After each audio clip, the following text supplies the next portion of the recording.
Jeg kjørte omkjøring gjennom Tretten sentrum, og så møter jeg da et syn som jeg egentlig ikke klarer helt å ta inn. Brua er jo borte, eller kollapsa. Det første jeg tenker er jo herregud, tenk om det er noen skoleunger eller noen som var på den brua når dette skjedde. Det er jo første skoledag i dag. Men heldigvis har vi nå fått bekreftet at det er ikke noen som har omkommist her. Det er en person som får oppfølging fra helsevesenet. Det er i hvert fall det vi vet så langt. Et voldsomt brak. Hele huset ristet.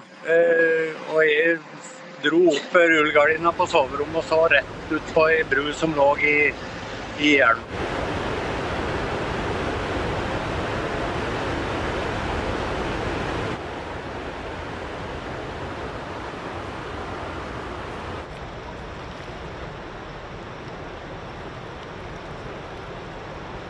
Akkurat nå så vet vi at det var 2 biler på brua da kollapsa. En person i hver bil. Begge 2 er ute og fysisk uskadd. Det er jo en del arbeid som er på stedet her nå for å pri inn for rydde E6 og også da ta brua ut av elva.